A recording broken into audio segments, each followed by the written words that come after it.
Okay, Roger once again, Mud Fossil University, with a rare opportunity presented itself.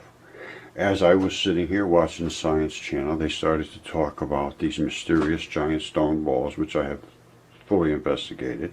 I ran and grabbed my camera and started to videotape. And I am a little bit shaky because I did not have my tripod at hand. I was just responding to the moment, and lo and behold, Scott Walter was on there as well, who I had a deal with a while back about the human head that I've been showing. That was CAT scanned and completely analyzed and is real, and he discounted that. So I can kill two birds with one stone, and nothing is meant to hurt anybody. It may sound that way, but it's not intended that way whatsoever. It is to get people to pay attention to the reality and just not walk away from it with no explanations. So we're going to go into this, and stay tuned. Okay, Roger once again, Mud Fossil University, the last and only home of truth on the planet Earth. Now, speaking of truth and mistakes, this head I saw on TV several years ago, and a fellow named Jim Burchell was hoping that it would get some attention and somebody would take because it's completely real, and it was shown by Scott Walter on TV, and he said that it was a carved sandstone head, and he disagreed with Jim's, who was not a trained archaeologist like Scott said he was, and therefore he had the ability and the right to make that claim. Now, I disputed that, and I contacted him, and he graciously talked back and forth. He was very nice until I confronted him, and I said, well, can you please explain the colors of the blood and the fractures in the skull and all of the different anatomical features? And then he just said that he was a trained forensics person, and he just didn't need to explain it to me because I didn't understand. So, and then we sort of parted ways. Now, that mortally wounded me, actually, and because we ended up taking this down to University of Texas in Austin to have it CAT scanned, and they were not nice at all and refused to answer any questions whatsoever after they did the CAT scan. Absolutely refused to even talk to me. So it became an extremely nasty situation that involved officials and everything. But anyway, and I ended up losing contact with Jim. I think there's a kind of, he thought I was kind of, maybe I was a problem. That was me was the problem. Well, anyway, it's all been proven. Now everything's proven. So at this point, I saw Scott on the Science Channel, and he was talking about the stone balls and the concrete. He called them concretions, and that is not true either. So let me go into that now. I don't have any hostility because, you know, everybody makes a mistake, but, you know, it really has got me in a very bad position for years now. And people are starting to take a look, but anybody that has an expert opinion, like Jim and like all the other, Scott, I'm sorry, but all the other people that are making their living and have made claims will not turn themselves around. They're just too proud or something to turn around. It's just not right. So I'm pointing this out. I don't mean to hurt anybody's feelings or anything. It's just got to be straightened out. All right, the best way for you to see my stuff is to go up to Mud Fossil University on YouTube. It's free. There's hundreds of videos up there. I've done all the research. I'm into transition metals and all. I'm very, very, very deep into this. Now, this particular one here is called Soft Organic Tissue Turns to Stone in Mud. This is what it is. They're mud fossils. Now, you see that? That's a tendon enthesis point. These are enthesis points, these little balls, and that's the balls he's finding and calling them concretions. There's nothing to do with concretions. That is a biological tendon enthesis, which is the ball that implants into the bone and into the tissue. The earth is made out of enormous creatures. Nobody expected this. I'm not pointing fingers at anybody. I just want it to be now acknowledged.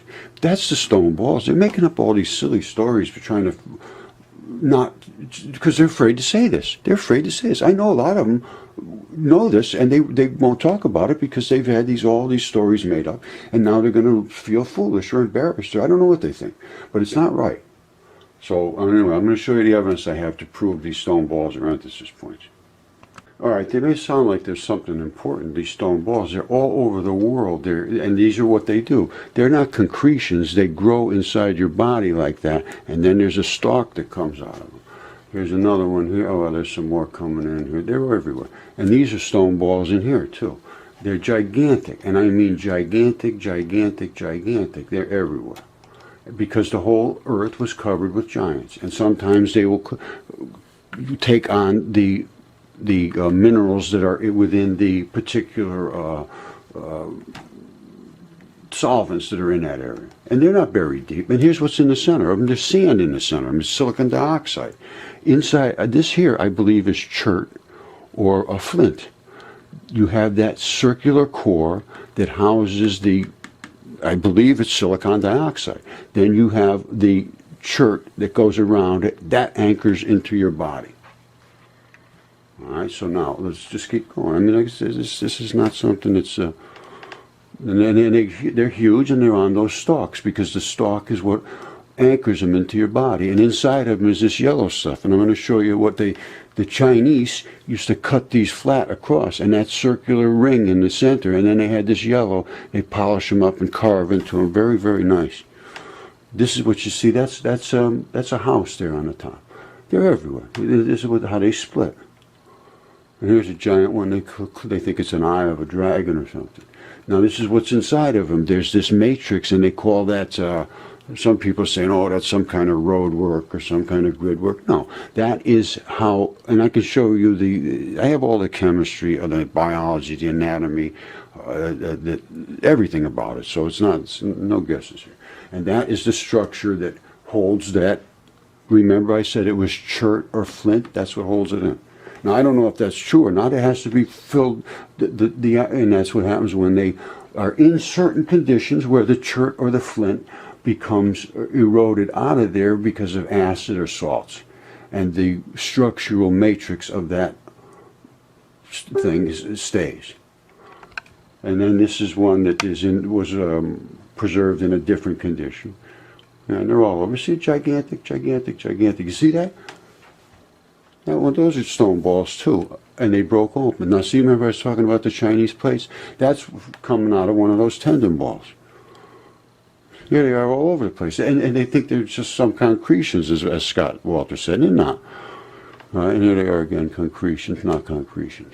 There's a stone ball, and whenever you see the white and the real powdery clay, that's skin. All right, and here they cut these slabs. They're cutting slabs here. That's Stonehenge. It's a foot. It's a literal foot. It's Stonehenge. Stonehenge is made of giants. It's a fact.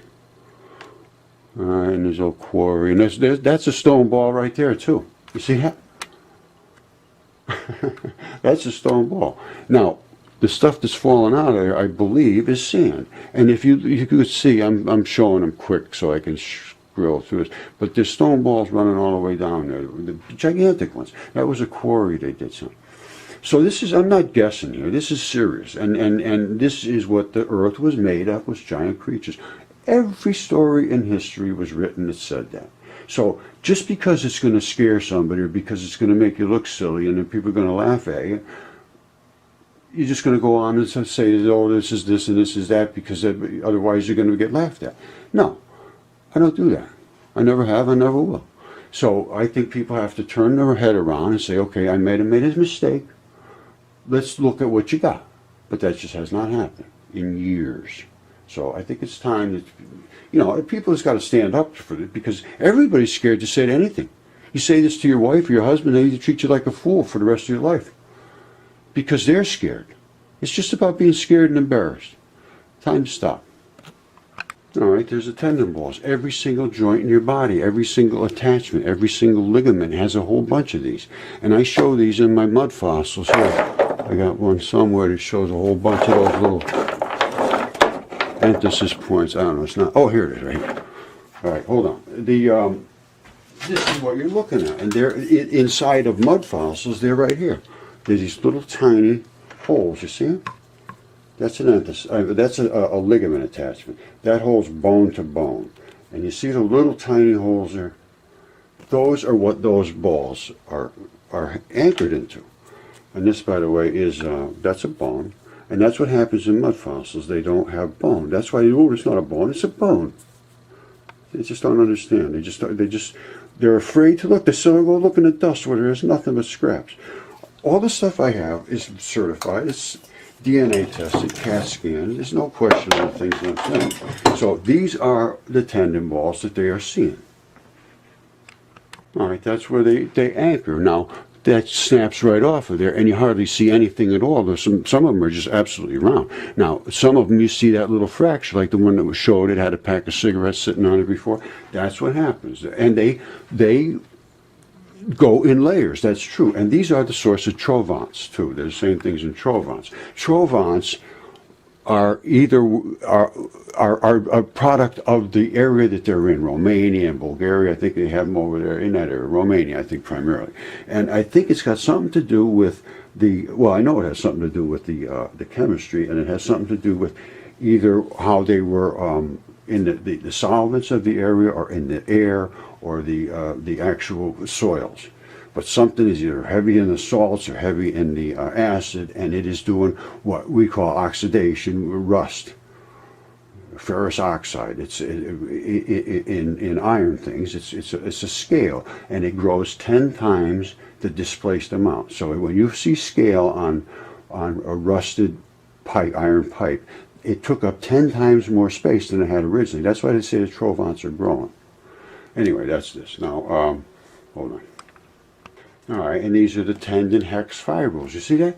They say, oh, there's these, and Giant's Causeway is that. Right there. You look at them, they're hex fibrils. They are coated with what's called fascia.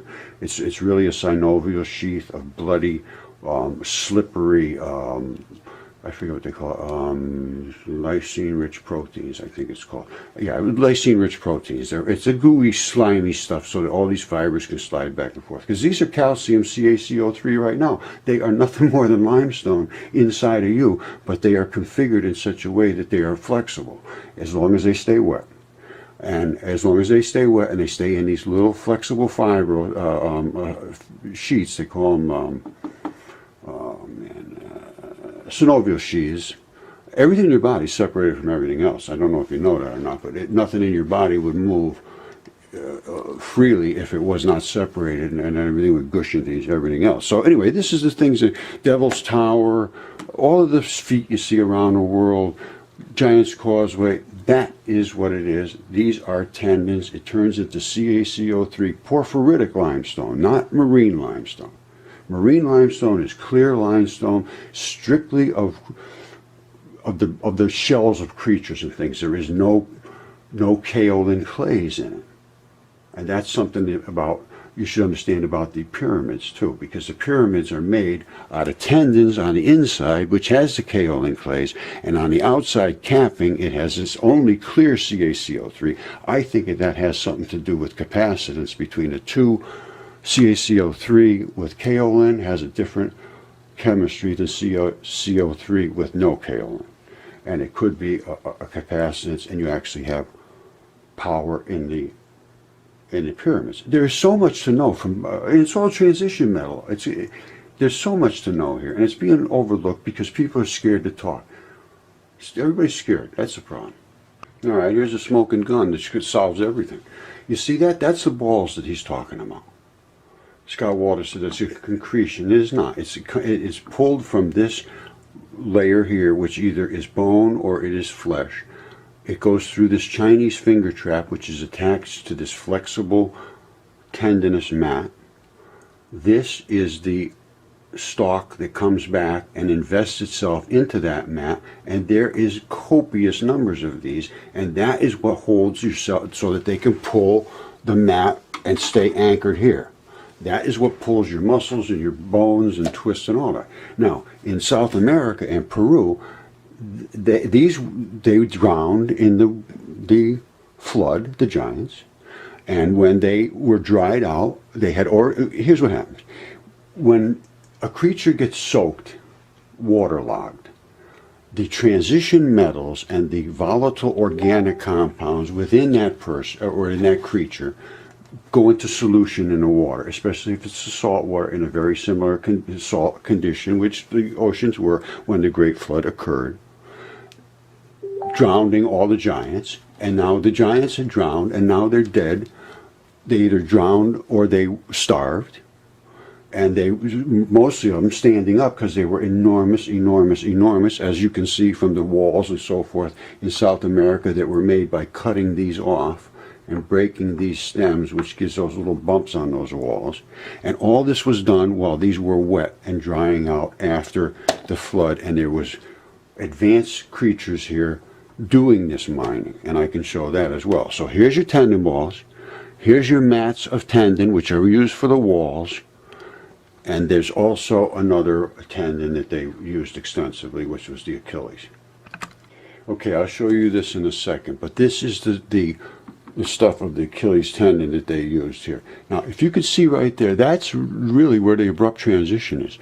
There is, they call them abrupt transitions. Here's what happens. When you go from this tendon, you change from a material that is structurally really gnarly, nasty material. It's like spiky and everything. It's hard to see on this because this has the fascia and so forth still wrapped around it, but this has like spiky little things, well, going that way. Now, coming up here, it turns into fibers. So you have that area that I showed before, that purple looking picture where the stalk came out and it breaks off. Anyway, this was the stuff that they mined down in South America. So let me show you that. Remember these little ridgy looking things and what it looks like. You'll see the same stuff.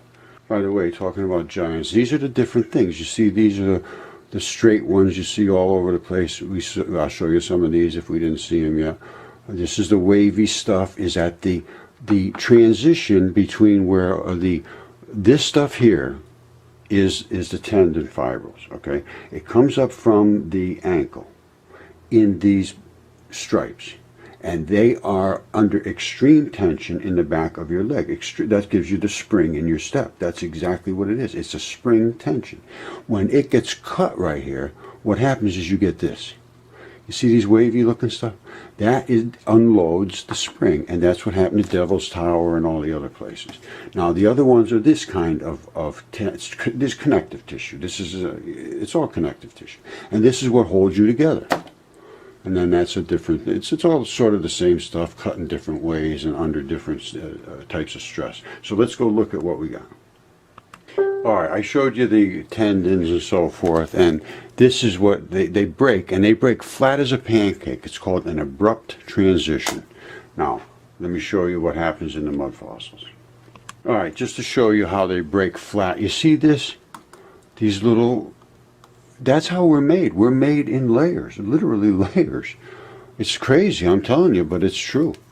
And when these break, they break literally just like somebody sliced them with a razor.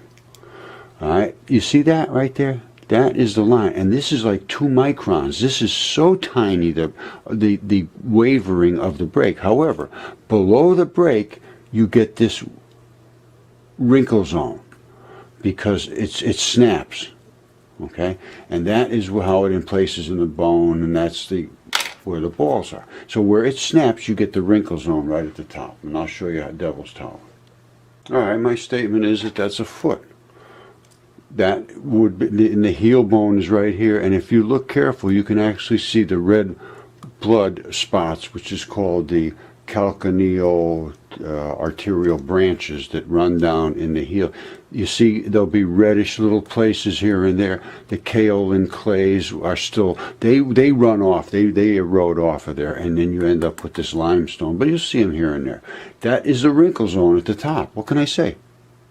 This wraps around the tibia. That's what it does. And this one right here in the back is what they call a calcaneal tendon. And that runs up, and that is a spring in your step. Forward is this way. And that would have been, and this is the heel bones. They come out to the back. And you see the way this is splayed here and there? That's just, that didn't, well, people say, oh, that's a tree. No, it's not a tree. Absolutely not a tree. This is the wrinkle zone. I showed this in the tendons, or I will show it. So anyway, that's what that is. Okay, I usually say there's a smoking gun. This gun has combusted. These are tire tracks, and you see this? See that? These little squishy looking lines? That's like tank treads. They knew what they were going to do down here. They knew that this thing was going to sink into this flesh, this organic, dead giant's tendinous material, and it sunk in there and was able to drive through because they knew and they engineered this to do this job, and it had a device over here that sliced off chunks of tissue to make walls. Just so you know, that wasn't the only place they were cutting tendons. This is the same kind of vehicle. That is tendon. This is what's called the abrupt transition. It goes between red and the white stripy looking stuff, because once you hit this, it starts to get mineralized, and then it ends up turning into red muscle. All right, I showed you the tendon ball sticking way out on these straps. That's what it is. That was where that mat would have been. There's more of these balls. They're all over the place. You see them? That's how they come. I didn't make this up. These are giants that were in the earth. Enoch said it. That was the history that we've always laughed at, and now it's true. All right, I remember I told you to pay attention to the Achilles tendon. There it is right there. And you see the little reddish looking stuff here and there? Very little slippery little red here and there. That was from the synovial sheaths. That thing came up here. They cut these slabs. They would come up and they would either cut in and then down, or cut down and then over, whatever. They would take these blocks and build those walls down there. That's what it is. Those walls down there are built from what they did here. It's pretty obvious. Now, these are giants. What can I say? That's what it is. So let's start looking at our real history, because not only does this impact, it's cute and funny and, you know, interesting and all that. Yeah, that's true. It is. It's very interesting. However, there is probably a little more to it than that. In my life there is. So you take it for what it's worth. But I think this, I'm looking deep now into the texts and the scriptures and what was said. And what was said all appears to be, as far as I can tell, very, very, very accurate. You know, here you go again. It wasn't the only high-tech vehicles they had. See that? That is a tire track. Loop, loop, loop, loop, pulling right up here. It's going over there when it was wet. So they were here immediately following the flood. There's a synovial sheath that I talk about that has the red slurpy stuff. That's it's just a nice slidey stuff. So this thing is always moving inside of a creature when they're alive. As soon as they dried, well, here's what happened. Like I said, they waterlogged. Now they're standing. Most of them were standing when they died because they were trying to stay alive. And then their feet got stuck in the mud. Usually one foot is above the surface, and the other one was probably pushing down hard to pull them out. I don't know. But usually it's 1 foot, and then sometimes you see two. Anyway, and they're gigantic, gigantic, gigantic. Gigantic.